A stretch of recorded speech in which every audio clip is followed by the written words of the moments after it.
Welkom bij de derde opdracht van de Beste Knoper 2022. Zoals je kunt zien zijn we druk bezig in de keuken en ook de deelnemers zullen zich veel in de keuken begeven tijdens deze opdracht. Ze moeten namelijk van paracord een placement maken. Vorige week zagen we hoe Christine de beste matching set maakte en er met de winst vandoor ging. Helaas moesten we ook afscheid nemen van Meerte. Het puntentotaal ziet er als volgt uit.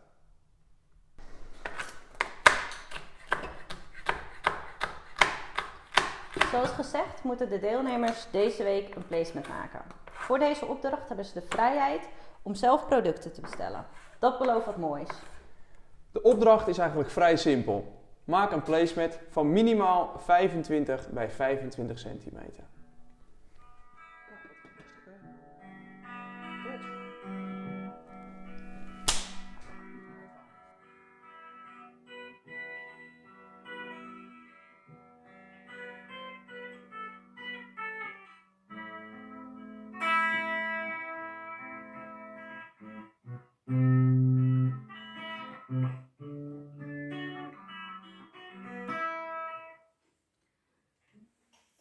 Zoals jullie weten speel ik al gitaar. Dat heb ik, als het goed is, in een interview ook gezegd. En ik heb dus de opdracht gelezen en we moeten een placement maken van paracord. Ik had dus geen idee hoe ik moest beginnen. Goed, ik zit wel in de volgende ronde ondertussen. Opdracht 3 is het nu. Ja. De opdracht luidt, maak een placemat bij 25 met 25.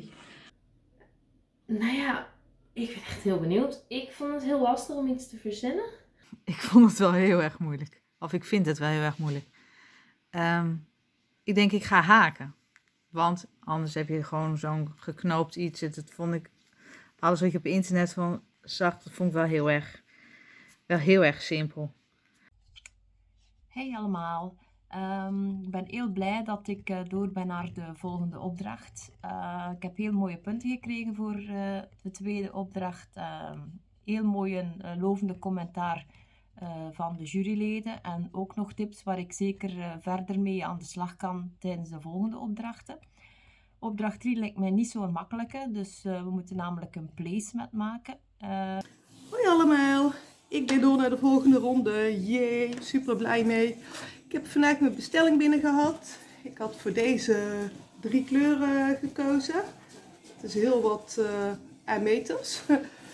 Er zat ook weer een leuk kaartje bij. Hoi Gradinnen, yes, je bent door naar de volgende ronde. Heel veel succes. De deadline is 10 maart, 1 minuut voor 12. Emiel en Denise.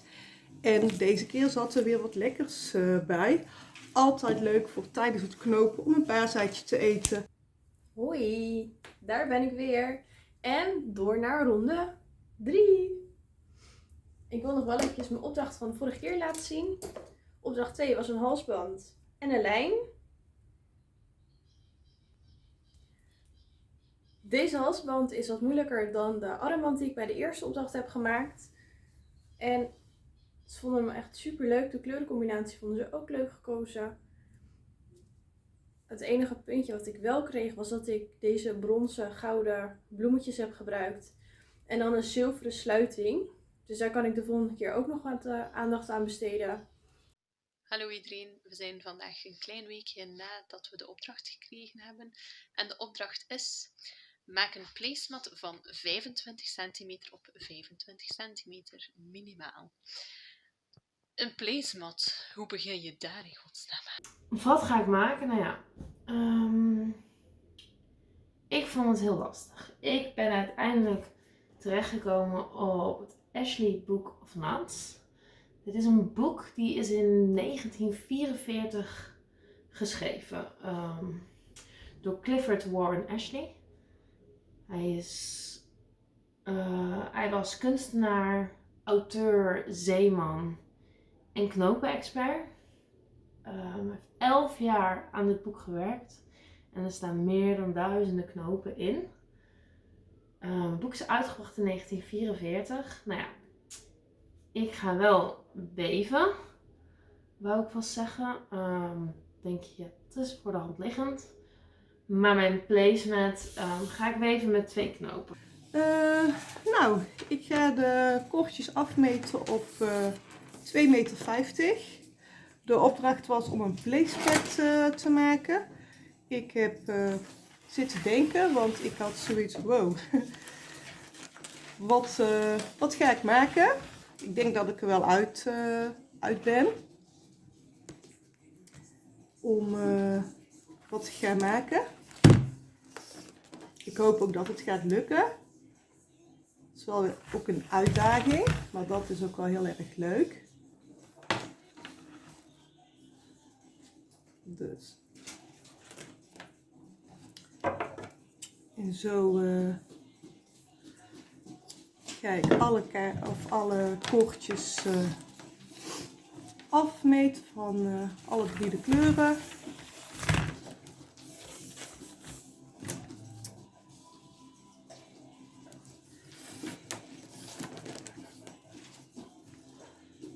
Oeps.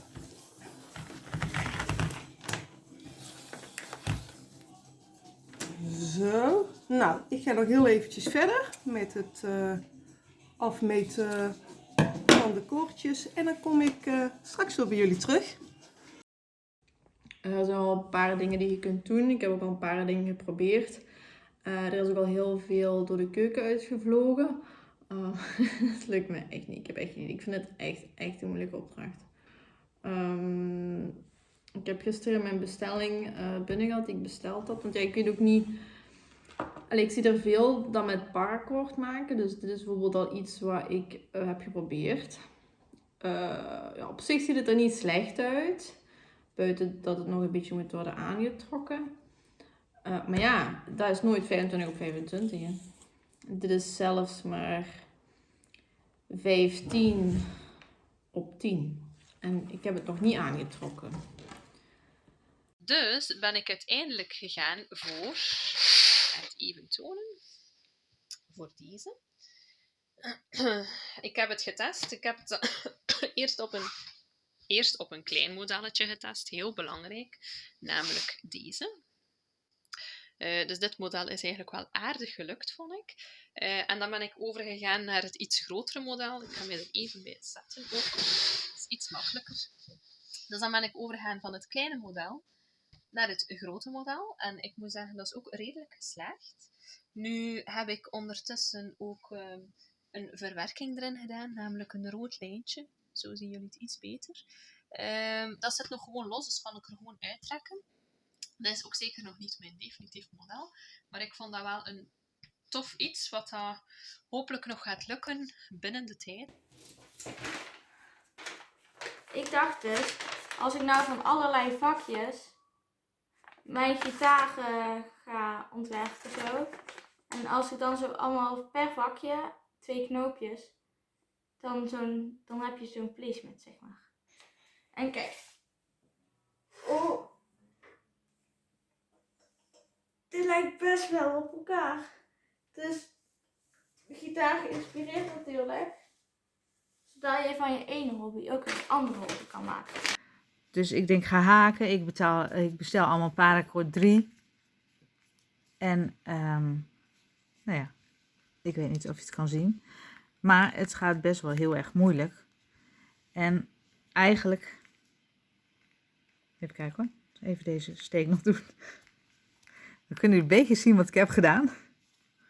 Maar goed, dit is natuurlijk een proeflapje. Maar echt heel erg mooi is het niet. Vind ik niet in ieder geval. Ik wilde dan 4 verschillende kleuren doen. Dus nou ja, dit is maar aan de kant gelegd. Dit aan elkaar. En dan ik wilde 4 kleuren. Maar ja, ik vind het ook net niet.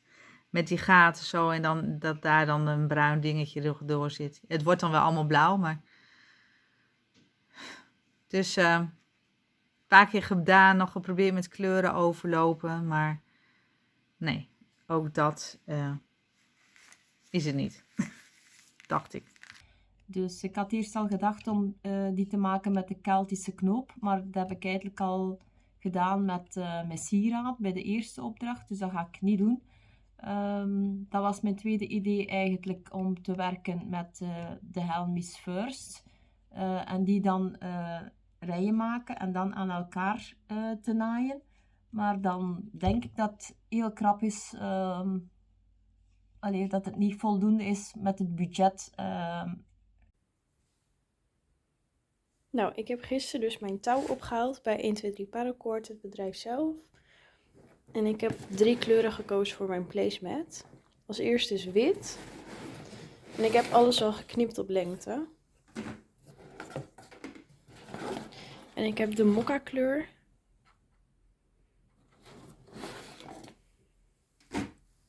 Kijk, wit en mokka. En als laatste heb ik nog groen. Dit is pepergroen, volgens mij. En ik wilde eigenlijk een felle groen erbij hebben.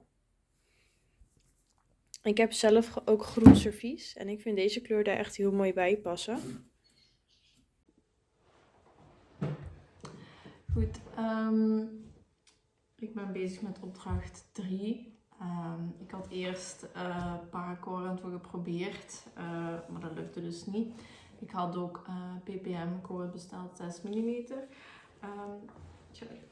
Ik heb al iets in de goede weg. Dit is de Celtic.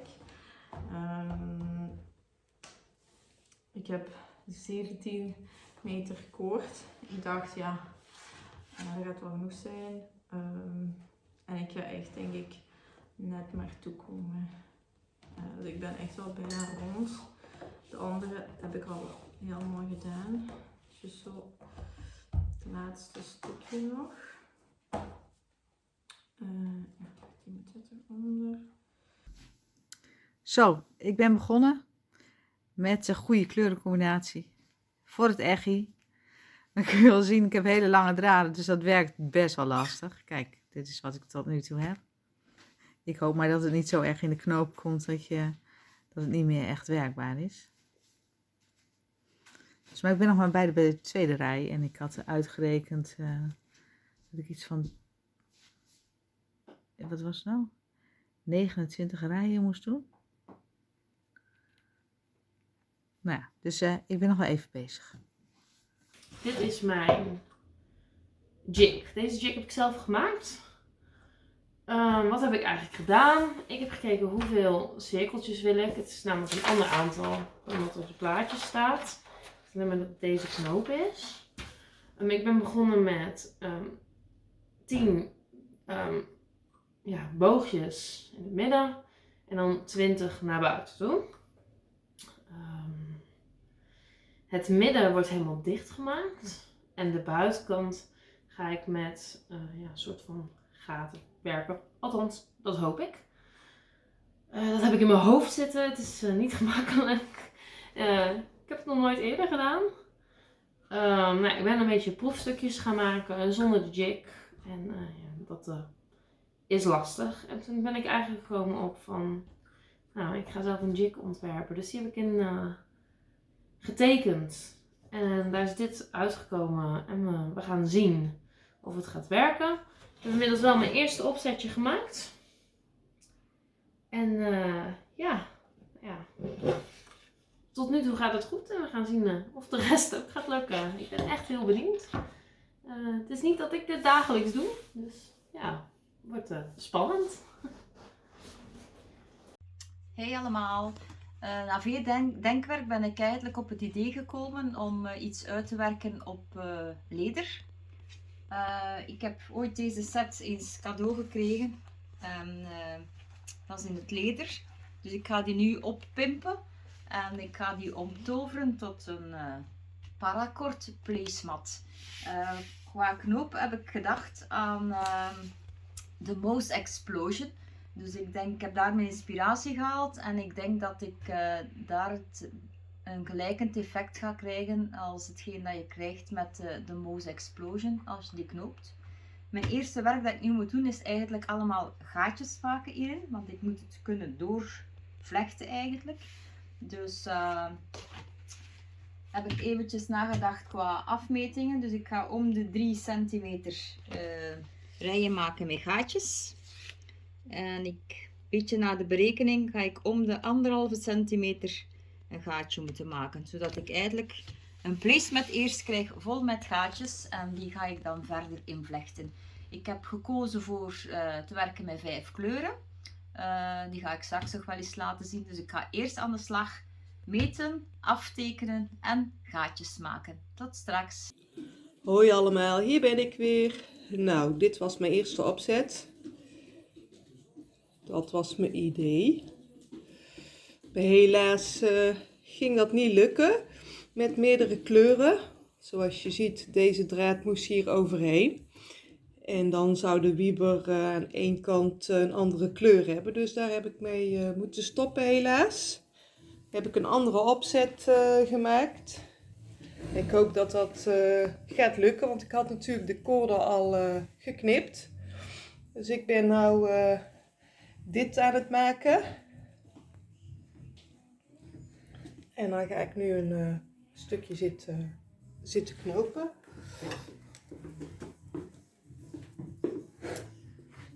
Ik hoop dat ik het ga redden met mijn koorden. Ik bailde er wel echt enorm van.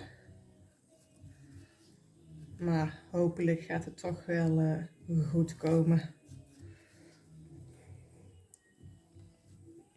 Het is voor mij ook de eerste keer dat ik aan het macramé ben. Want zo heet het volgens mij. Het ziet er makkelijker uit dan het is. Het is echt heel lastig, want je moet alles gelijk trekken. En ik heb hier met speldenknopjes heb ik alles vastgezet. Want ik wil natuurlijk met 3 kleuren aan de gang. Ik ben begonnen met wit op de basis. En toen 2 rijen van de mokka kleur. En dan ga ik weer een randje wit doen. En dan ga ik 2 rijen groen doen. En zo maak ik hem af totdat het hele placemat vol is. Ik ben dus al begonnen, zoals je ziet. Maar ik ben helemaal vergeten te vloggen. Dus ik ga jullie nu even bijkletsen. Ik heb al geknoot. En dit zijn eigenlijk die bovenste knoopjes. Oh, wacht, je ziet het nu niet heel goed. Die bovenste knoopjes zie je? Zijn eigenlijk zo'n soort van knoopjes. Die je eigenlijk ook bij de opzet van de halsband maakt. Zo, daar komt je waarschijnlijk wel bekend voor. Als je halsbanden maakt. Ik heb dus al heel veel knoopjes gelegd. Ik ben nu nog maar bij de hals van de gitaar. En dan ga ik jullie even laten zien hoe zo'n knoopje moet.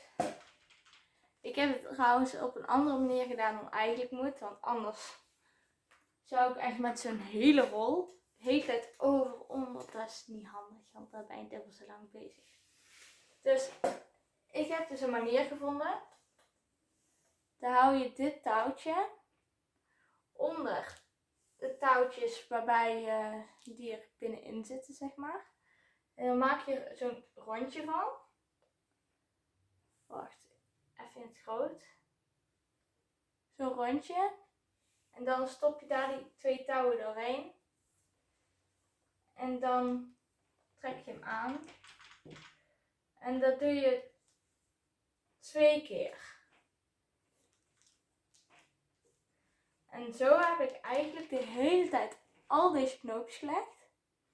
Alleen toen heb ik volgens een filmpje op YouTube heb ik bruin toegevoegd. Van deze bruin. En nu ga ik verder knopen dus. En ik ben benieuwd wat het uiteindelijk gaat worden. Want ik moet nog wel echt een heel eind. Ik heb gerekend, ik moet in totaal 1798 knoopjes leggen. En daar ben ik wel even mee bezig, maar ik heb er super veel zin in en ik hoop dat het gaat lukken.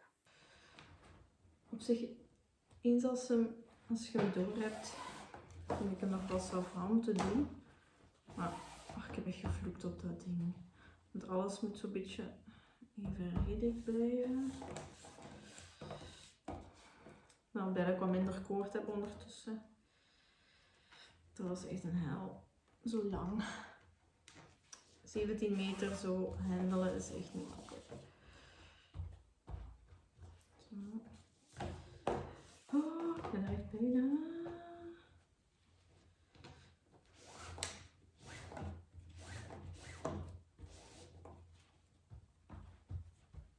Zo.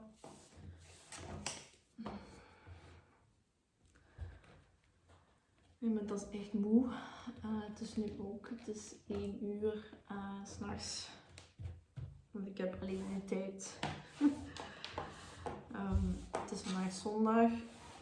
En ik heb net mijn laatste dag gewerkt deze week. En dan heb ik 50 uur gewerkt. Dus ik ben best moe. En dit doe ik dan nog tussendoor. En dan nog dat filmen. En ja. Maar kijk, ja. Dat lukt me ook wel. Maar ja, ik zie er echt wel moe uit. Maar goed, moe gaat ook.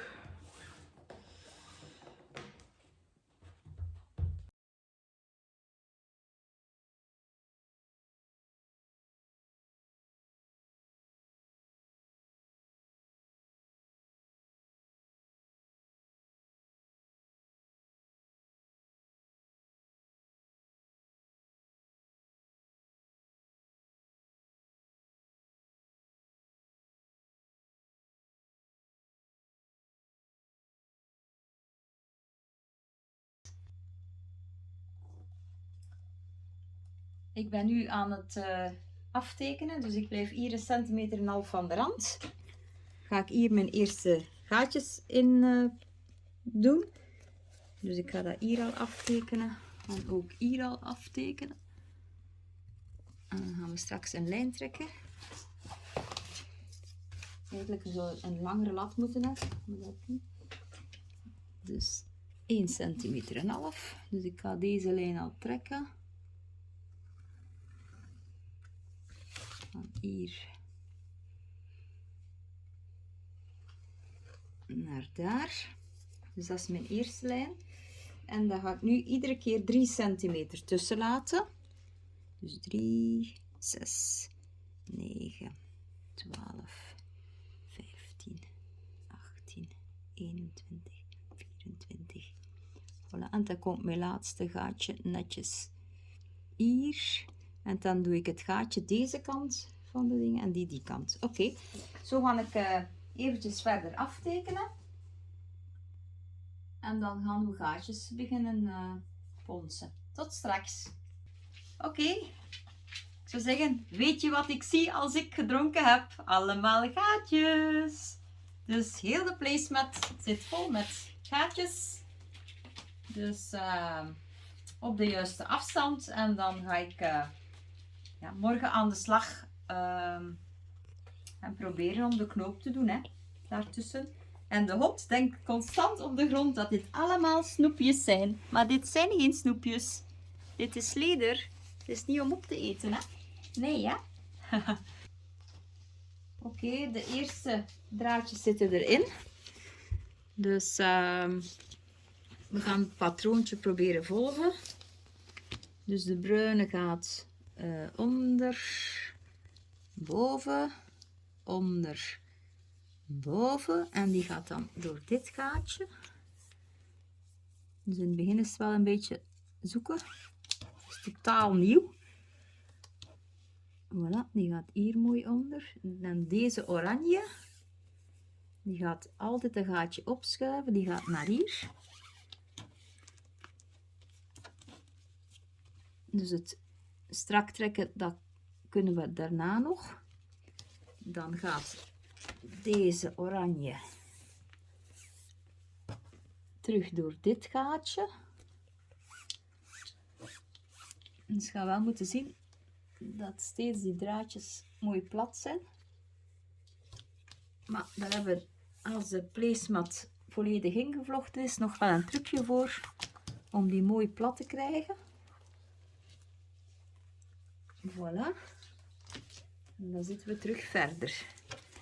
Dus eens dat die rijen vol komen, gaan we echt mooi die gele lijnen kunnen volgen. De groene, de bruine, oranje. Dus gaan we echt wel een mooi patroon erin krijgen. Dus het is zo'n beetje geïnspireerd op de Moose Explosion. Dus oké, nog wel even wat knoopwerk dat moet gebeuren. Dus steeds onder. Belangrijk is dat die mooi in de volgorde blijft liggen. Boven, onder, boven. Dus oranje, die gaat dan terug hieronder door. En we moeten zien dat die mooi plat komen. Voilà, en dan zie je al het patroontje erin komen. Dat is het leuke van deze wedstrijd ook. Dat je nu ook hele andere technieken gaat toepassen dan alleen maar hondenhalsbanden. Dat je dus van het kort ook hele andere dingetjes van kan maken. Ik had er eigenlijk nog niet van die kant bekeken.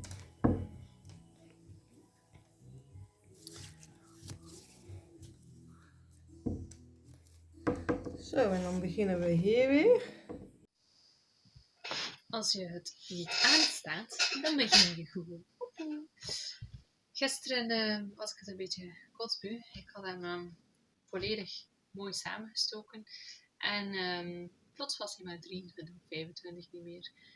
En hij zat volledig overlapt. Dus je zag regelmatig maar 4 draden meer in plaats van 5. Dus heb ik hem gisteravond nog helemaal uit elkaar gehaald. Vanmorgen was ik daar dan volledig mee klaar. Dus het was eigenlijk middernacht toen ik ermee klaar was. En dat eigenlijk mijn basis stond. Dus nu zijn we een 28 uur voor het moet ingeleverd worden. En we zitten zover. Bezig met de laatste stukken. Ze zien om een beetje recht te zetten.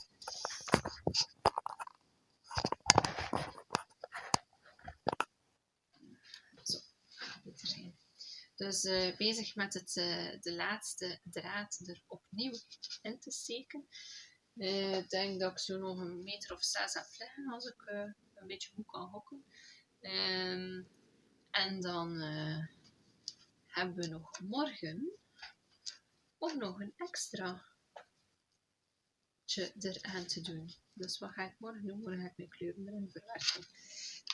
Ik wil vandaag gewoon dat hij wel af is. Misschien dat ik er straks al mijn kleuren ga inproberen steken om te zien hoe dat met mijn hoesting is. En dan werken we het volledig af. En als ik morgen nog zin heb, maak ik nog de kleine stukjes, de 7 kleine stukjes. Die zouden iets vlotter moeten gaan, lijkt mij. We zien wel, lukt het niet, dan lukt het niet. Lukt het wel, dan ben ik blij, maar ik ga er niet van uitgaan. Want ik ben er zeker nog niet.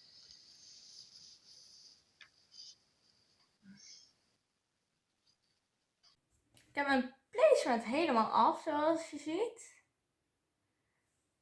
Ik vind hem super tof gelukt. Ik had het echt niet verwacht. En het voordeel is, ik heb ook nog best wel paracord over. Maar oké, even weer terug. Ik heb hier dus allemaal gerafeld. Dat duurde wel even. Maar dat maakt mij niet uit. En wacht even. Deze gitaar op de placemat vind ik...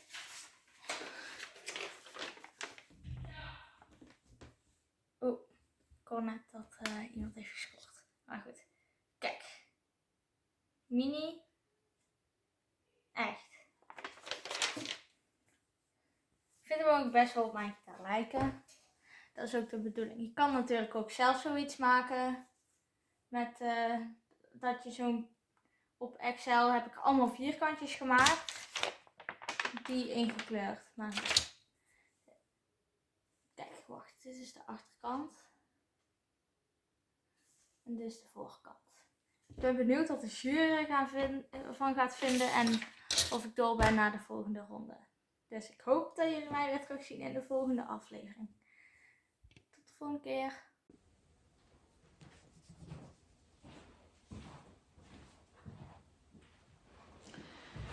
Goed, ik ga even jullie laten zien wat ik gemaakt heb. Dus ik ben eindelijk klaar met mijn opdracht. Het is dus een placement geworden. Dus dit is hem.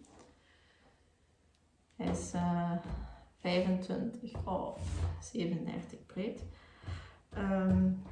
Ja, ik vond het absoluut geen makkelijke opdracht. Ik ben blij dat ik er eindelijk iets van heb gekregen. Hallo iedereen. Ik ben eindelijk klaar met de placemat, maar zo is het wel een beetje saai. Dus had ik nog wat extra kleuren besteld in type 2, namelijk rood, oranje, geel, groen, blauw, variant van blauw en paars. Namelijk de kleur van de regenboog. En die ga ik hier nu in verwerken. Ik hoop dat het gaat lukken. We gaan het zien. We gaan eraan beginnen. Een klein beetje verzetten. Ik ga met rood beginnen. Ik had oorspronkelijk een ander rood besteld. Deze. Nu, het scheelt niet superveel, maar ik had ook voor mijn rood dat iets kleurrijker is. Het is ook van 1, 2, pardon, van 1, 2, 3 paracord natuurlijk. Hallo allemaal, we zijn bijna aan het einde, dus de laatste rij zit er bijna op. En dan is het nog tijd om onze placemat verder af te werken. Dus toch nog eventjes wel wat werk. Dus de laatste loodjes, die wegen het zwaarste. Dus maar ik vind het eigenlijk wel al mooi geslaagd. Het patroon vind ik heel mooi.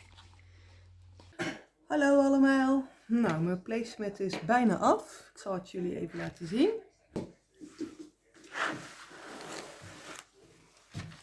Dit is hij geworden. Ik heb er net deze kralen aan gemaakt. En dan ga ik die draadjes allemaal met een schaartje uit zitten pluizen. Hoi, opdracht 3 is ook alweer klaar en dit is me geworden, mijn placemat. Ik heb hem even vastgespeld aan de doos, zodat ik hem mooi kan laten zien. Maar dit is hem dus geworden en ik heb hem in deze kleuren gemaakt. Deze rustige kleuren, omdat dat heel erg bij mijn huis past. Ik heb de donkergroene kleur gekozen omdat ik heel veel donkergroene planten in huis heb. En de lichte kleur vanwege de rust. En omdat ik vaak lichtroze rozen in huis heb. En het witte als één lijn tussendoor. Ja, zodat die andere twee kleuren wat meer uitspringen. Voor mij als beginner is deze opdracht best wel pittig. Ik heb nog nooit een placemat gemaakt. Ik wilde eerst gaan haken, maar dat is niet gelukt met paracord touw. Dus toen ben ik gaan vlechten of rijgen. En toen heb ik deze gemaakt naast mijn producten. Ik heb alleen nog maar halsbanden en armbanden gemaakt. Dus deze placemat was best wel een uitdaging. Oké, ik heb deze keer niet zo heel veel gefilmd, want ik ben gewoon echt eigenlijk bijna alleen maar aan het knopen geweest. Dit is het eindresultaat. Ik vond het echt een enorm moeilijke opdracht. Uiteindelijk ben ik wel tevreden, dat is wel waar. Het ziet er op zich ook wel mooi uit. Maar het was gewoon niet mijn opdracht. Ik heb per rij gereken 20 minuten over. Ik heb 31 rijen geknoopt. Dan had ik eindelijk 26 centimeter. En daar heb ik dus bijna 10,5 uur geknoopt. Na bijna alle andere werkzaamheden.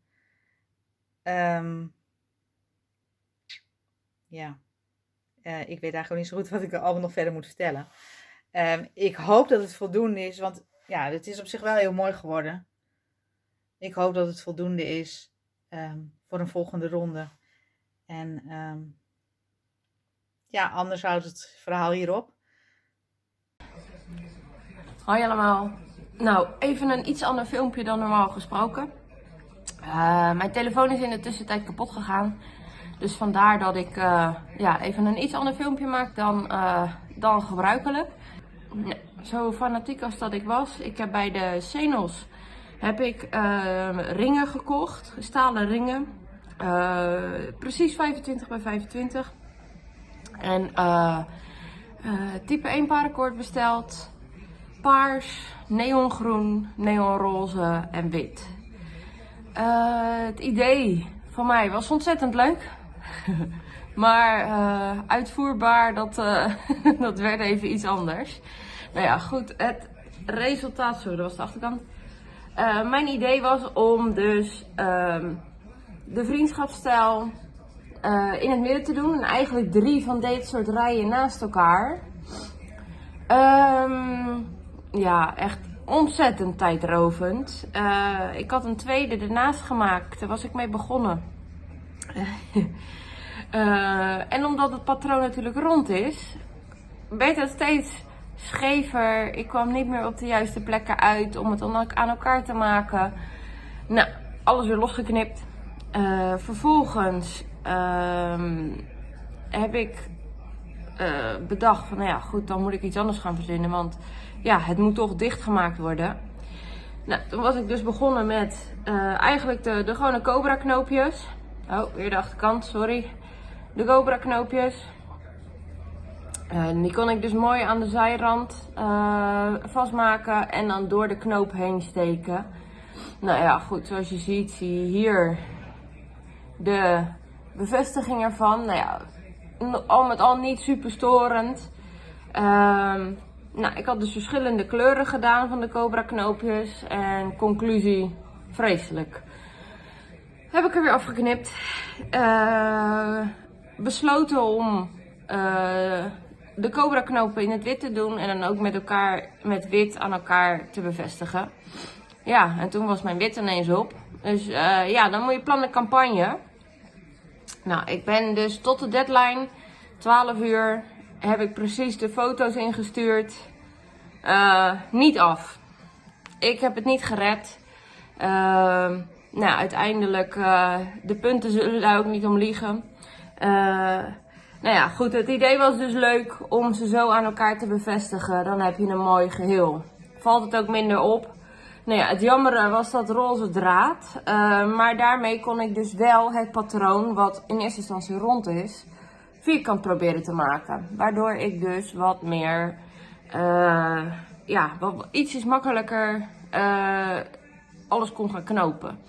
Ja, ook dat in theorie was het leuker bedacht dan dat het in de praktijk uitvoerbaar was. Wat ik zeg, beter iets inleveren dan helemaal niet. En nou ja, goed, ik vind wel dat hele vriendschapspatroon, ik zal hem even van dichtbij laten zien.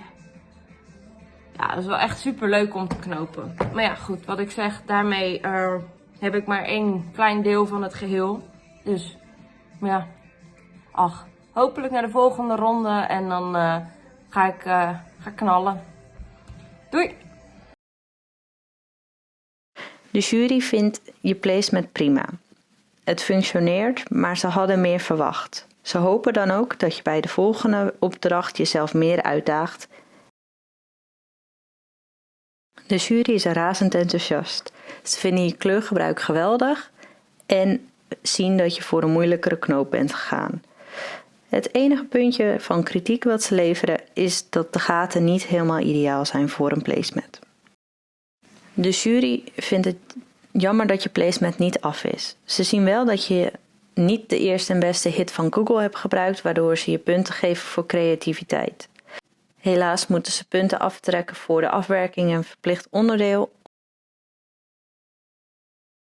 De jury vindt je placement leuk. Ze vinden het grappig om te zien dat je je ene hobby met je andere hobby gecombineerd hebt. Ze geven wel als verbeterpuntje de afwerking aan. De jury is erg enthousiast over je placement. Ze vinden hem functionerend, mooi en niet de makkelijkste knoop. Daarnaast zeggen ze dat ze de afwerking ook nog heel mooi vinden omdat deze bijna niet te zien is. De jury is super enthousiast. Ze zijn blij dat je niet de eerste en beste hit van Google hebt gebruikt, maar dat je je creativiteit hebt laten zien. Ze vinden de afwerking erg mooi en praktisch. Wel geven ze mee om jezelf nog uit te dagen in kleurgebruik. De jury is erg enthousiast over je placemat. Ze geven aan dat ze dit willen zien bij een beste knoper. Ze zijn blij dat je niet voor het eerste en beste resultaat van Google bent gegaan. Voor de volgende keer daag jezelf meer uit om met een ander thema aan de slag te gaan. De jury geeft aan dat ze het jammer vinden dat je voor een van de eerste knopen op Google bent gegaan, maar vinden je kleurgebruik mooi en het past goed bij je interieur. Ook de afwerking ziet er volgens de jury goed uit. De jury vindt het een prima placemat, maar geen uitblinker. Ze missen de creativiteit. Verder geven ze aan dat de afwerking ook nog wat aandacht had verdiend en vinden ze de kleuren iets minder. Het regenboogeffect is wel heel leuk bedacht.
Nou, bedankt weer voor het kijken. Het was een leuke, spannende aflevering. De kandidaten hebben een placemat moeten maken. Iets wat je niet vaker maakt van paracord. En daardoor waren de reacties van de juryleden niet mals. Helaas heeft dat voor Elisabeth moeten betekenen dat zij de wedstrijd verlaat. Geraldine heeft gewonnen. We kijken alweer ontzettend uit naar volgende week. Vergeet niet te stemmen op jouw favoriet. Tot volgende keer. Dankjewel.